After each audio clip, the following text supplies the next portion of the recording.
Good afternoon, students. As a civil engineer, it's mandatory for us to use steel in our construction process. So it's very important to know how the steel is being manufactured and what are the different raw materials that are used in the manufacture of steel and what are the variety of products that is being manufactured from the steel industry, as well as what is need for wastewater treatment in steel industry and what are the wastes that has been generated in the steel industry. So these are all the things we should know as a part of a civil engineering. So in this session, let's discuss about the steel industry, the manufacturing of steel, as well as the wastewater characteristics and as well as its treatment.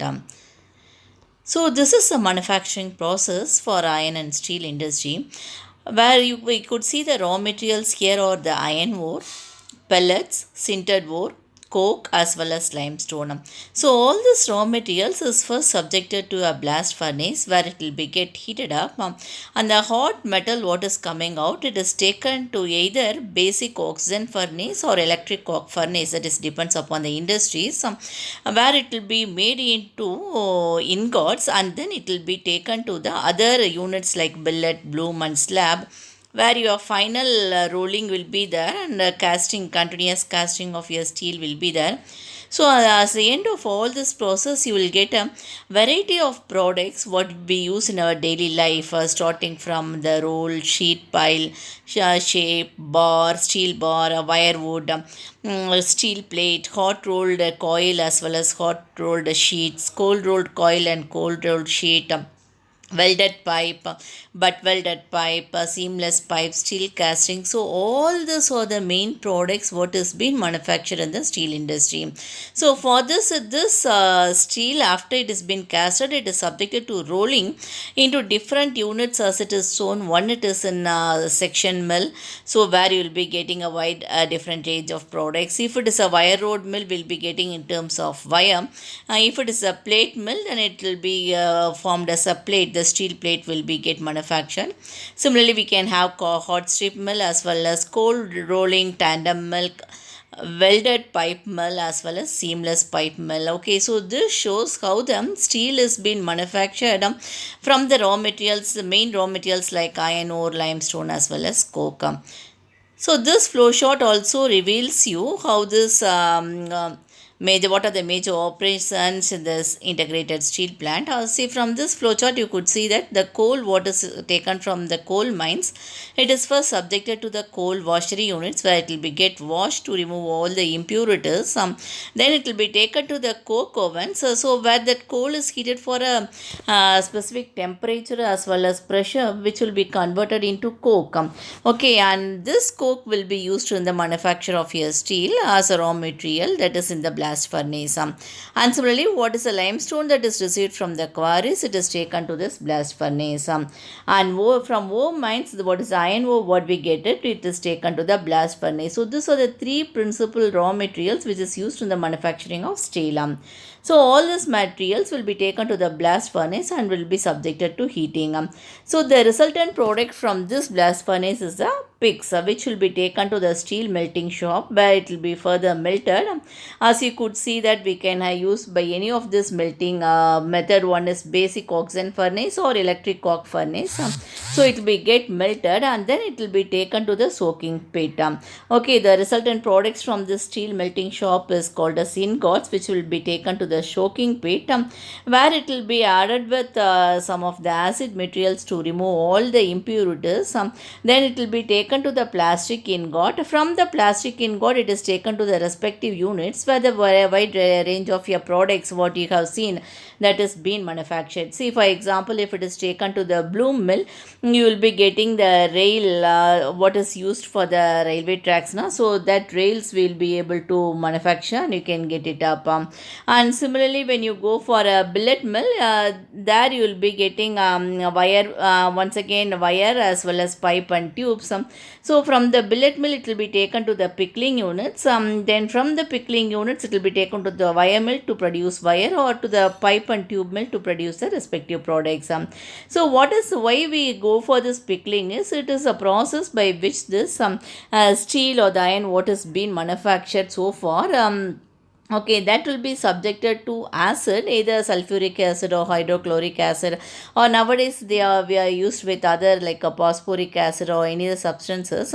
So what happens? The rusting or the impurities that is being formed on the top of this steel or iron, okay, that will we used to say as a scale. So that will be get removed off, and only the pure form will be subjected to your wire mill or tube mill or any other process.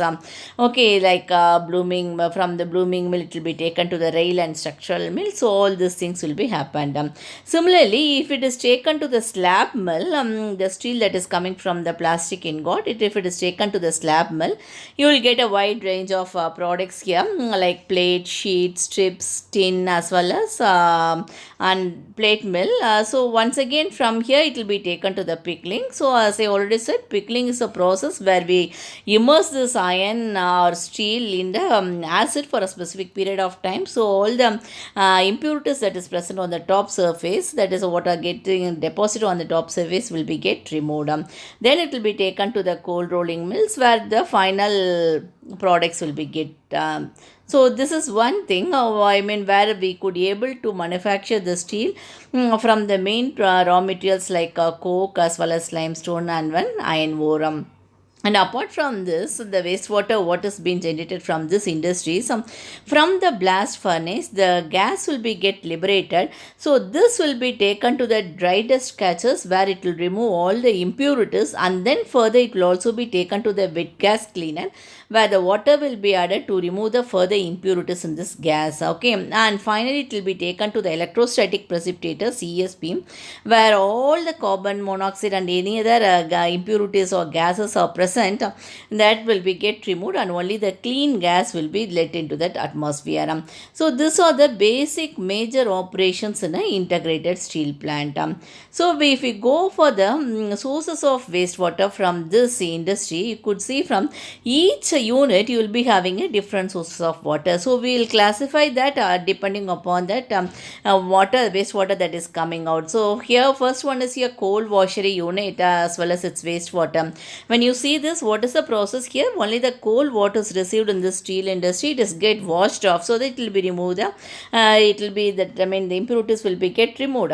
So in this case, the wash water will contain coal fines and impurities like shale, clay, calcite, gypsum, kaolin and pyrite, which is all the impurities that are normally present in any of your coal. So all these impurities will be present in the wash water, and that will be contributing to the wastewater in case of your coal unit. And similarly, when you go for coke oven and its wastewater, so in this process, how this coke is manufactured is the coal water is obtained. It is heated at 900 to 1100 degrees centigrade in the absence of air. So that results in the product called coke. Okay, and during this process also gas will be formed, and this gas will be cooled at 80 degrees centigrade by spraying coal liquor, and then it is further cooled to 30 degrees centigrade where a wide range of products like tar and ammonical liquor will be formed. Okay, and this ammonical liquor, from this ammonical liquor we could able to recover ammonia by distillation process. Similarly, we have benzol washer in this unit where recovery of light oils also can be possible. And the gas what is formed after all this cooling process, it will be used as a fuel or it can be sold. And crude oil will also be formed in this process, which could be sold or it could be recovered for benzene, xylene, toluene and solvent naphtha. So the coal after that is carbonized, that is after it has been made as coke, it will be quenched with cold water, and it will be, and this water, wastewater that is coming out from this unit, it will be recirculated to the settling ponds because it does not have any pollution, so it will be recirculated back to that of the settling ponds. While the ammonia still that is coming from the ammonical liquor, this is the largest volume of wastewater what is coming out from this steel industry, and it has the highest pollution potential also. And the second largest volume of wastewater with highest pollution potential comes from the benzol plant. So when you go for the next operation, that is your blast furnace, we could see that in blast furnace the iron ore will be converted into the pig iron. So where coke is used as a fuel and limestone and dolomite are used as a flexing materials in the presence of heated air. So here the wastewater will comes from the cooling process as well as the gas cleaning operations or electrostatic precipitator cleaning operations, that is your equipment cleaning operations. So from this we will be able to get the wastewater from this unit. So the next unit is your rolling mills, where it may be a blooming mill or slab mill, whatever may be the rolling process. So here the wastewater will be consisting of scale, that is rust that is formed on the top surface of this steel, as well as we will have cooling waters and rolling solutions. Normally it could be recycled inside the industrial process itself. And apart from that we have pickling waste. As I already said, pickling is a process where we will be adding acid to remove the impurities from the iron. Okay, so that impurities along with that of your acid will be get as a waste, and that pickling waste will be contributed from this rolling mills.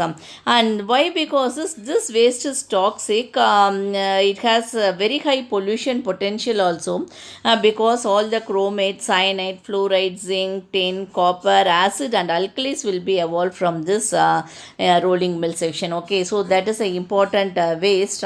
And similarly, when you go for the oxygen plant and its waste, normally in every steel industry we will be having an oxygen plant. Why? Because the manufacture of steel requires the oxygen, that through large quantity of oxygen. For example, you could see 1.6 million tons of steel in a year will be get manufactured. So for manufacturing such quantity of steel, it requires 204 tons of oxygen per day. So if you want to manufacture a steel of 1.6 million tons for a year, you have to supply 204 tons of oxygen per day. So this ample amount of oxygen which has to be supplied for the steel manufacturing, it makes it mandatory for the steel industry to have a oxygen plant also. So here what happens is the air that is coming out from the oxygen plant will be scrubbed off with the caustic soda solution at 10 atmospheric pressure. So in this case the impurities will be present now, that results in the formation of sodium hydroxide, which could be used for the other processes also. And next is a power plant and its waste. So the steel industry has its own power plant. So in this case, the waste from this power plant is contributed from the boiler blowdown. As we already seen, blowdown is in the boilers we will be having the deposition of scales and sludges at the bottom along with the water. So it has to be get periodically discharged or removed so that the efficiency of the boiler will be increased. Okay, and this removal of your impurities or scales or sludges which is settled at the bottom or at the particular point in the boiler, that process is called as blowdown. So that is the waste that has been contributed from the power plant. So what is the effects of this waste when it is discharged into the stream? As you could see that the waste contains a wide range of toxic substances like chromate, cyanide, fluoride, zinc, tin, copper, acid, alkalis, phenols, oils. So all these things when it is get discharged into the stream, it is toxic to the aquatic life, and apart from that it is objectionable for human consumption when we are able to consume this water, stream water, for our drinking purposes. And the black suspended solids, because of the iron ore and other things, it will be polluting the bed and the banks of the stream with the thick deposit. Thereby it will be creating an anaerobic decomposition in that area, so which will be makes the stream more pollution, and it will not it will not allow the stream for its own use, like we cannot use it for recreational uses also. So here the phenols, if 0 to 10 milligram per liter, it is also create a bad taste and it is toxic to aquatic animals also. Similarly, in case of chlorophenols, which is of 0.006 milligram per liter, it also imports bad taste. So these two things makes this water, wastewater, where that cannot be disposed of into the stream. So this has to be get reduced or recovered before it is discharged into the stream. And very specifically, the phosphates what is present in this wastewater, this leads to the condition called eutrophication. As we know that eutrophication is a condition where that particular lake will be fully occupied with the aquatic plants, that is algae. So what happens is it will be dividing the sunlight penetration and it will be resulting in anaerobic condition, whereas aquatic life and flora and fauna will also get lost. So that condition is called as eutrophication, and this is present mainly because of the phosphates and nitrates nitrogens that is present in that of your wastewater. So this are the this picture clearly depicts you what are the various waste materials or impurities that comes from each process. See, for example, in steel making process we get particulates, zinc, carbon monoxide, sulfur dioxide, nitrogen dioxide, hydrofluorohydrocarbons, all those things in terms of gaseous materials.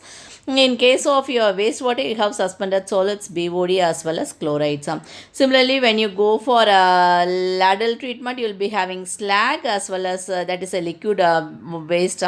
And in case of gaseous waste, you get a particulates as well as noise.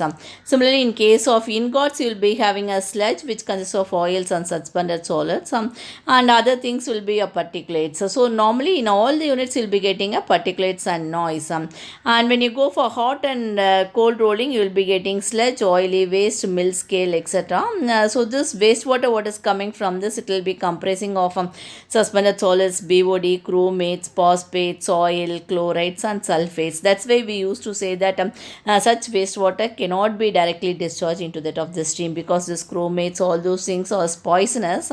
And apart from this, the suspended solids and BOD that contributes to the organic loading of this industry.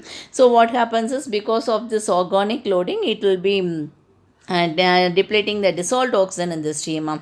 Okay, so that is the main effect when we go for discharging this wastewater into the stream. So next one is here characteristics. We could say in terms of values of the coal washery waste in an integrated steel plant. See, from this you will be able to see that the total solids and suspended solids is very high. See, you could see total solids is in the range of 1000 to 25,000 milligram per liter, and even the dissolved solids is 200 to 300 milligram per liter, while hardness and pH everything is treatable. Only thing is the total solids is very high here. So second is your characteristics of a typical spent ammoniacal liquid. As I already said, this ammoniacal plant is the highest contribution of wastewater in terms of volume as well as in terms of pollution from the steel industry.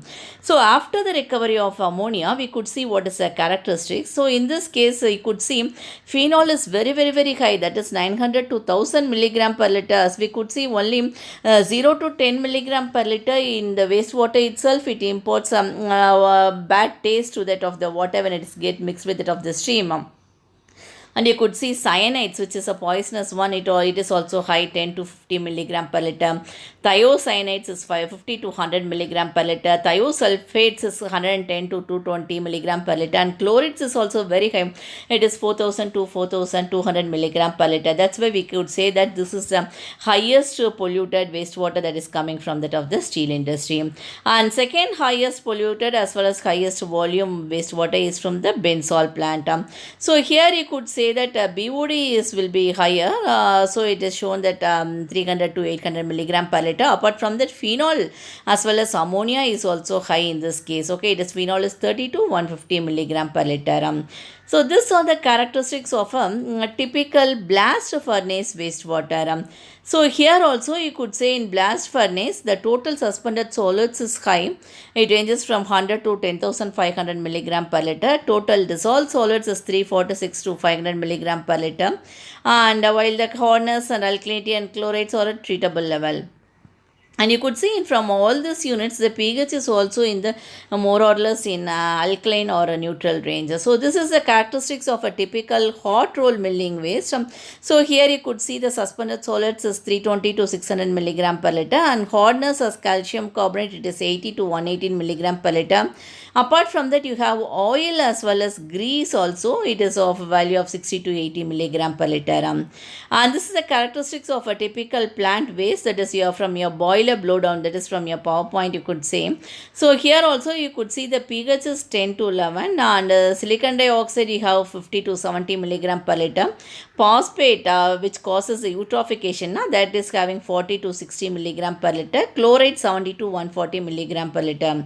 So all these characteristics of wastewater, it depends upon from it varies from industry to industry, depends upon the manufacturing process, depending upon the raw materials and different other parameters also. Okay, so this values what is given is only the typical values.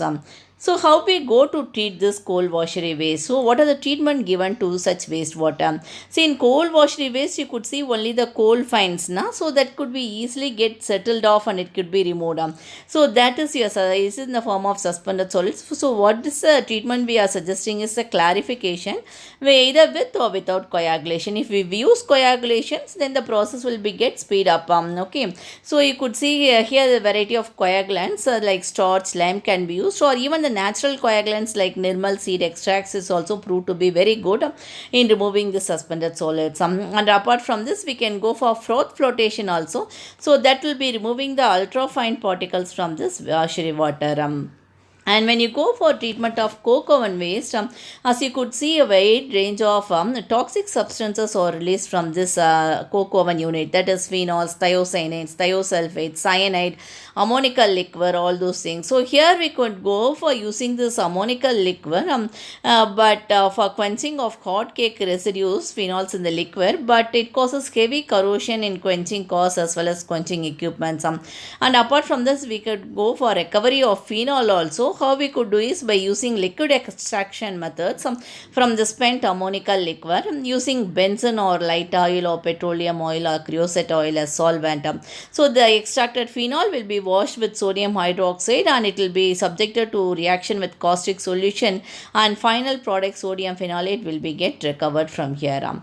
And when you go for the treatment of coke oven waste, we could also go for the reduction of ammonical liquor by just mixing the equal volume of the coal washeries and adding with it of your lime in clariflocculator, that is followed by anaerobic ASP, activated sludge process. So that is a treatment where we could use it for ammonical liquor for reducing it up, because the high concentration of ammonia is once again a toxic. And otherwise we can go for biological treatment like complete mixed reactor, where you could inoculate isolated or cultured bacteria.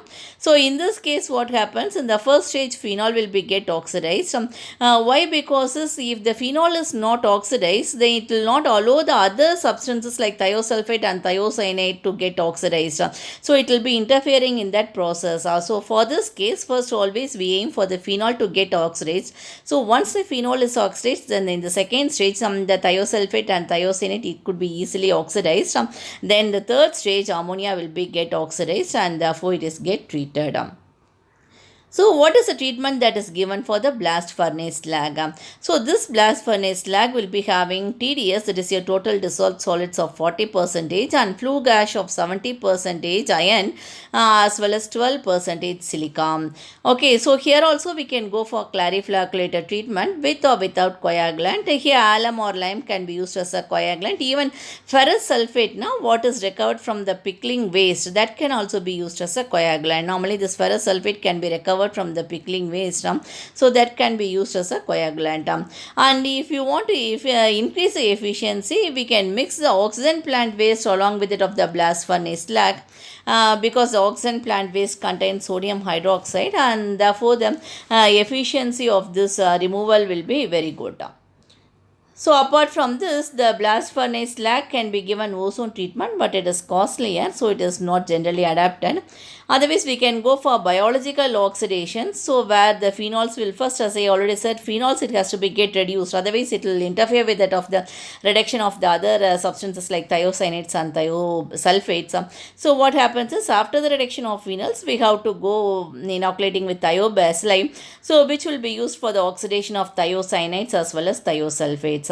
And apart from that, we can go activated sludge process or trickling filter or stabilization ponds. But whatever the process we use, we should be take care should be taken to acclimatize these microorganisms when treating the strong waste, especially that is coming from the ammonium pond as well as a benzol plant. And if it is a phenols or there or the other treatment, what could we do is we can dilute this phenols and then we can subject that to physical, chemical as well as biological methods. So that could also be adapted. So treatment of scale pit effluent. So in all these cases, what we have a pickling unit where it will be get removal of all the impurities, and that impurities what is removed now it will be get settled as as a scale. So this scale pit effluent is once again a higher volume of waste that is coming from this steel industry. So here in case of blooming mills you will be getting a coarse sludge, while in case of rolling mills you will be getting a fine particles. So this scale pit effluent will be having a suspended solids of 170 to 440 milligram per liter. So as it is only suspended solids, first we will be subjected to clariflocculator, where you can use either sodium hydroxide or oxygen plant waste as coagulant. So this shows us how the waste that is coming out from the oxygen plant itself is used as a coagulant inside this industry. That is, reusing is possible here. And the sludge what is being obtained from this clariflocculator is normally thickened, and oil and grease will be removed. Then it will be dewatered and it will be sent to the sintering plant, which is fed back to the blast furnace. So that also shows that how we can go for reusing the sludge also. And disposal and treatment of pickling waste. So here in pickling waste, it consists of acids along with it of the impurities. So what we could do is we could try for recovery. So what we can do is prior to this recovery, we should go with neutralization with lime, but cost is very high, but it gives a effective neutralization. And apart from that, ferrous sulfate recovery could be also be done. So this ferrous sulfate, you could see it is used as a coagulant also. So what is that? The spent liquid, it will be with that of your scrap iron and iron oxide. So that is coming from the pickling unit. It will be added with free sulfuric acid, will be converted to ferrous sulfate. So it will reduce the acid content to about 0.1%. So this extracting of this ferrous sulfate can be done with acetone also. So we can extract along with the pickling waste with 1:1 acetone. So apart from that, 85% of ferrous sulfate, 71% of acid and 97% of used acetone can be recovered from this unit. And electrolysis can also be suggested for recovery. So where the regeneration of acid and recovery of iron could be done. But still it is a highly costlier process. And this iron, what is being generated in this electrolysis, that is which is being recovered in this electrolysis, it is of great demand in your metallurgy industry. Okay, so this is a very important applications of this industry. Thank you, guys.